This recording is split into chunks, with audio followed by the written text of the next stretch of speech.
Salut à tous, bienvenue dans cette nouvelle vidéo. Aujourd'hui, nous allons voir le dimensionnement à l'état limite ultime d'une dalle en béton armé. Bien sûr, une dalle isostatique. Dans une prochaine vidéo, nous allons voir une dalle continue. On doit dimensionner le ferraillage principal d'une dalle de plancher d'un local d'habitation. La dalle est considérée comme simplement appuyée sur deux murs parallèles. Là, nous avons la caractéristique géométrique, matériaux et charge de la dalle. Donc, concernant la dalle, nous avons la portée entre appuis qui est, elle, égale à 4,50 mètres. L'épaisseur totale qui est de H égale à 18 centimes. S'agissant du béton, nous avons la classe du béton qui est C2530. Ça veut dire que nous avons une résistance caractéristique en compression de 25 mégapascales. Là, nous avons la nuance d'acier qui est de SB500 avec une limite élastique de 500 mégapascales. Les charges permanentes qui concernent la chape, le carrelage ainsi que les cloisons sont G' est égal à 1,5 kN par mètre carré. Et la charge d'exploitation est Q' il vaut 2 kN par mètre carré. Là, nous avons la masse volumique du béton qui est ρ, B qui vaut 25 kN par mètre cube et les coefficients de sécurité aux états limites ultimes qui nous donnent 1,35, donc gamma G qui vaut 1,35 et gamma Q qui vaut 1,5. Il sera question pour nous de répondre à ces différentes questions. Donc en 1, on va calculer la charge totale pondérée à l'état limite ultime qu'on appelle PED. En 2, nous allons calculer le moment fléchissant maximal à l'état limite ultime qu'on appelle MED. En 3, nous allons déterminer la section d'armature de flexion requise qu'on appelle AS. Et enfin, nous allons proposer un ferraillage pratique, c'est-à-dire déterminer le diamètre et ainsi qu'un espacement. Sans toutefois tarder, nous allons commencer par la première question qui est de calculer la charge totale pondérée PED. Donc, je vais tout simplement reprendre l'intitulé de la question.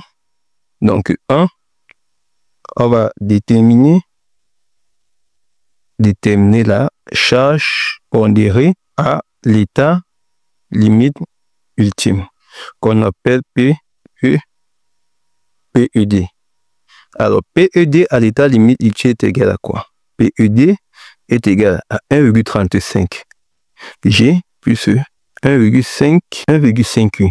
Alors, le G ici est le G total, c'est-à-dire c'est le G qui sera égal au poids propre de la dalle, donc le G est la charge permanente du poids propre, plus la charge G' qu'on nous a donné ici, donc plus G'.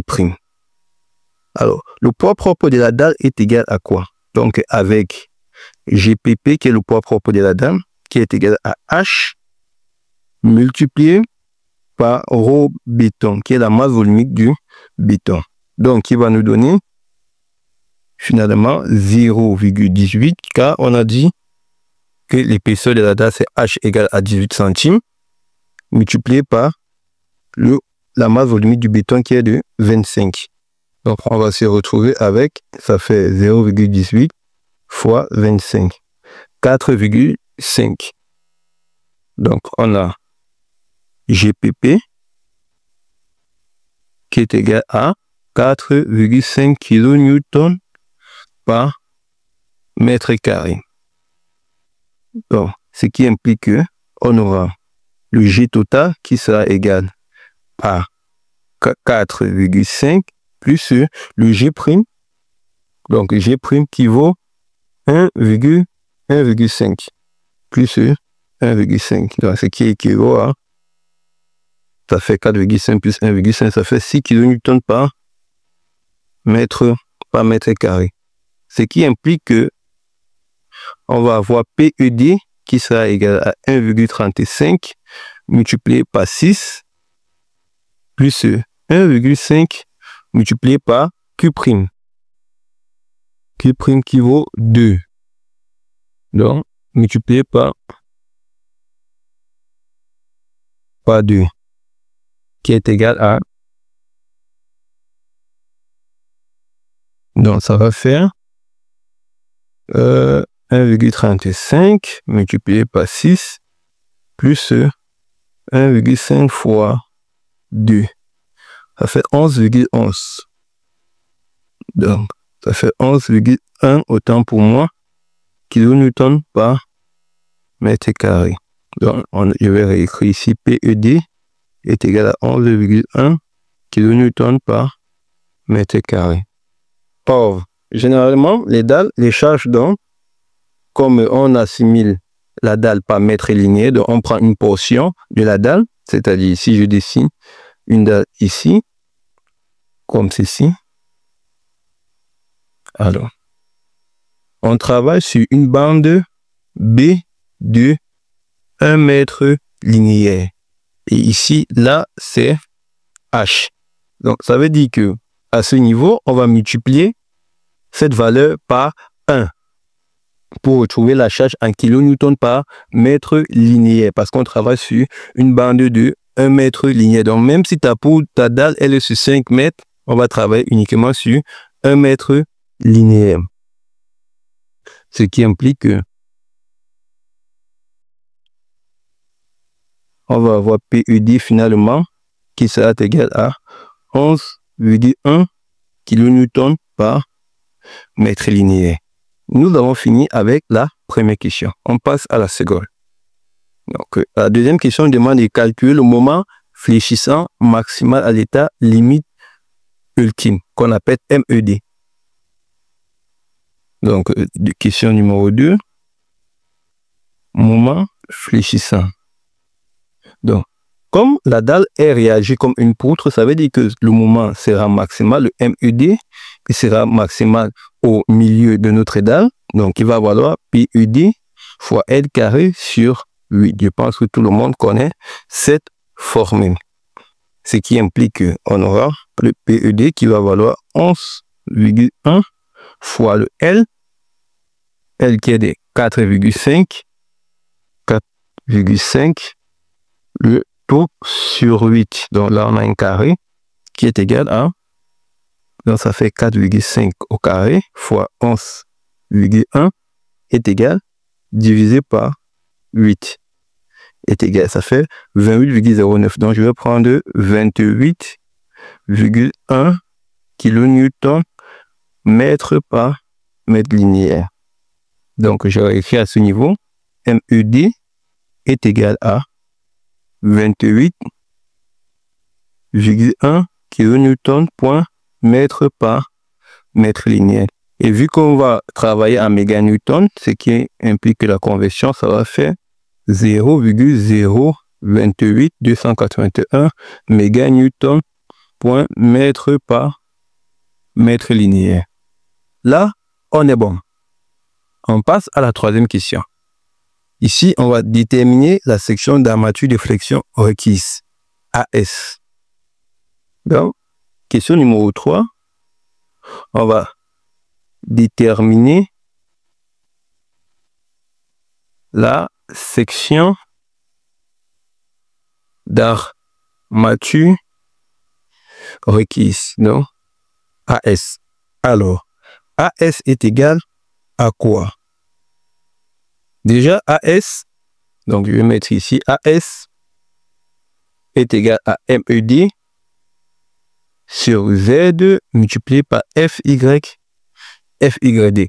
MED qui est notre moment fléchissant maximal, notre Z qui est le bras de levier, le FY qui est la limite de calcul de nos aciers. Alors Z à son tour est égal à quoi?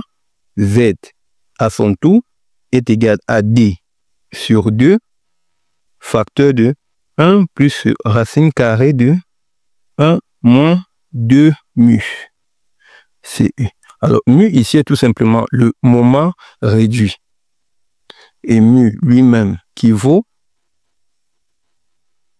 MED sur BD carré fois FCD. Donc, vous convenez avec moi qu'avant de déterminer AS, on va d'abord passer par la détermination du moment réduit, ensuite du bras de levier avant d'arriver à la détermination de AS. Donc, on va mettre première astérisque ici, on va déterminer mu. Donc, précédemment, on a dit mu est égal à MED sur BD carré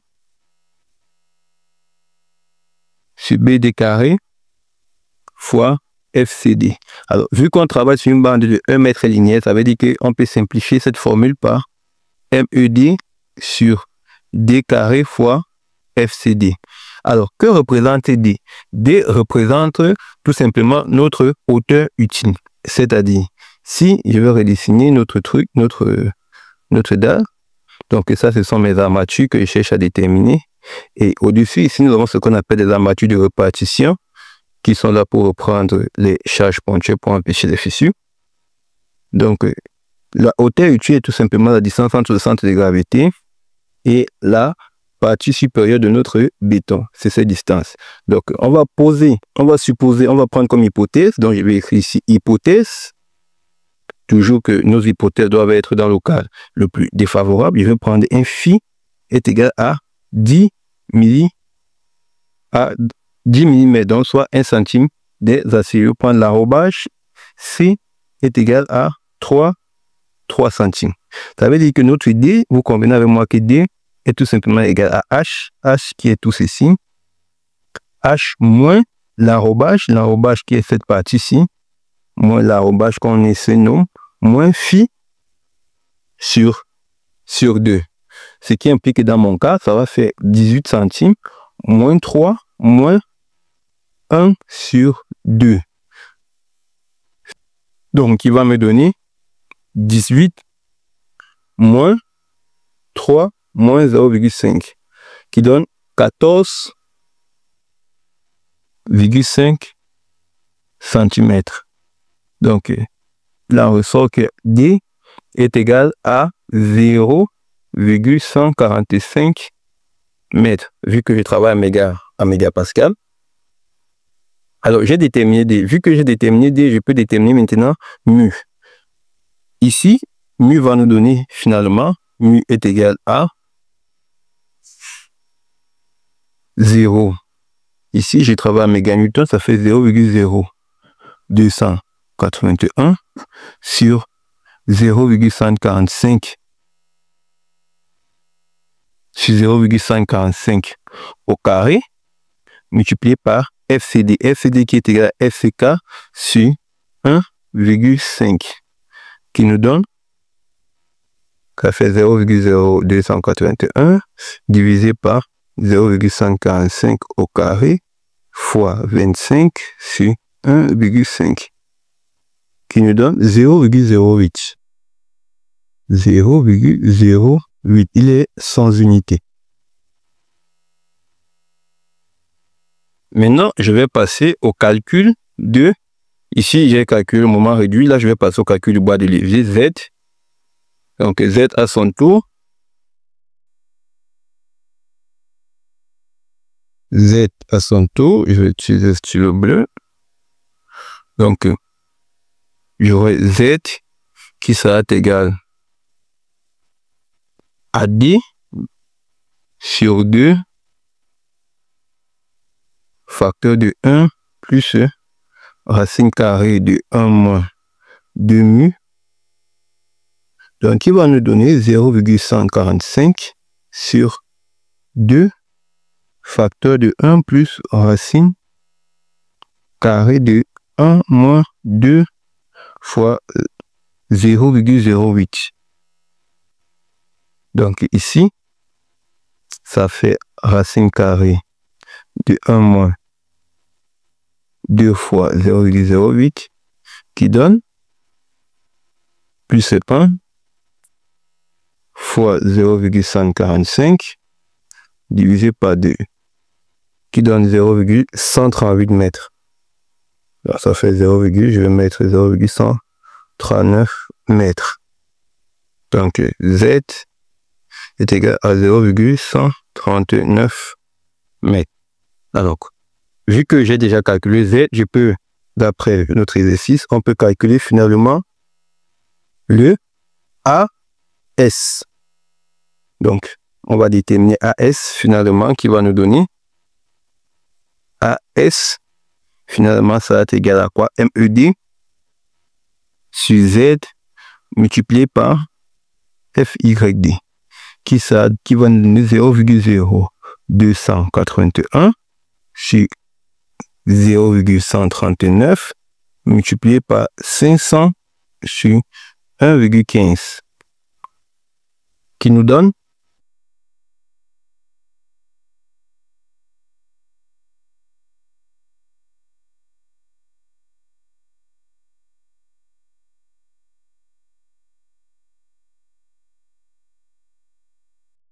0,0046.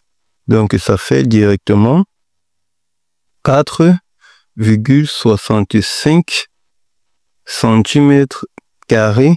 N'oubliez pas toujours par mètre linéaire. Par mètre linéaire. Alors, nous avons déterminé notre AS finalement. Donc, AS est égal à 4,65 cm² par mètre linéaire. Nous poursuivons avec la prochaine question.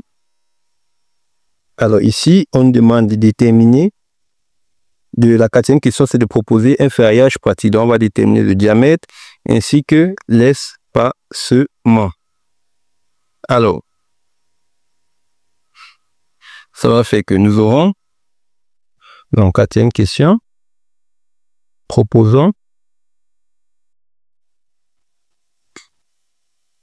un ferraillage. Donc, à la première, en petit 1, on va d'abord déterminer l'espacement.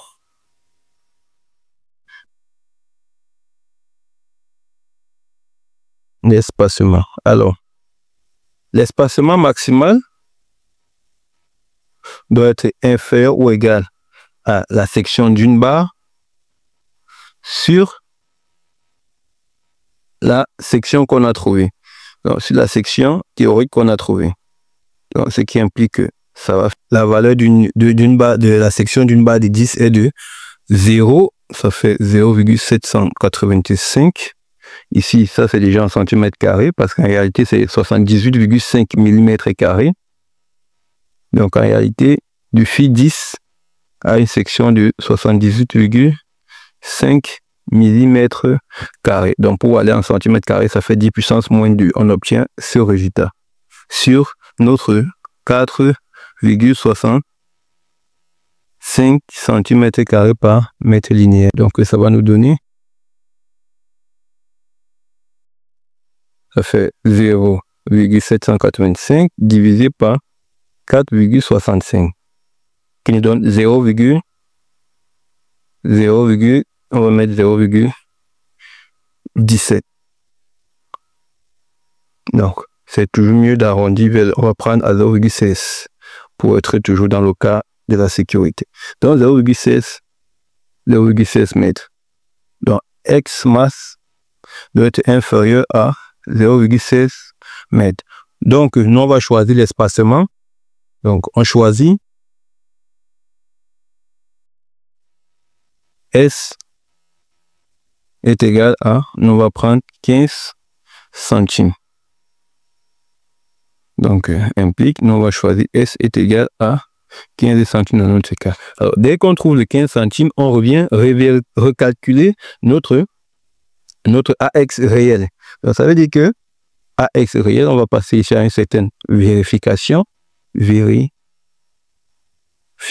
parce qu'il faudrait que le AR réel soit supérieur toujours au AS supérieur ou égal au AS théorique. Donc, ça va faire que AS réel qui doit être égal à la section d'une barre sur, cette fois-ci, l'espacement. Donc, c'est-à-dire, on est venu ici, on a juste inversé ces relations. Donc, ça va faire S choisi ici. Donc, ce qui est égal à combien? Ça fait toujours 0,785 divisé par 0,15. 0,795 divisé par 0,15 qui nous donne 5,23. Donc, qui est égal à 5,23 cm² par mètre linéaire, qui est supérieur à 4 1,65 cm² par mètre linéaire. Donc, c'est OK. On va donc aller sur AS.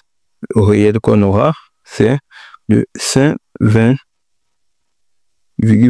cm² par mètre linéaire. Alors, donc, s'il faut proposer un ferraillage, donc juste on va représenter notre barre, on va représenter notre poutre, notre dalle autant pour moi, donc là c'est ça la dalle. Vu que je vois des diamètres ici, des 10, bon ce nombre je ne le connais pas exactement, donc ça va faire cet espacement-ci, il va valoir, c'est lui qui vaut ici 15 centimes. Et là au-dessus, vous aurez ce qu'on appelle des aciers de répartition.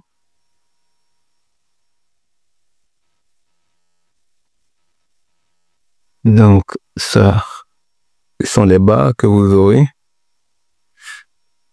Et donc ça c'est AS. Et ici vous aurez une bande de, vous aurez une bande de 1 mètre linéaire. Donc j'espère que la vidéo vous a plu. Si c'est le cas, n'hésitez pas à liker, commenter, partager et à vous abonner. On se dit à bientôt.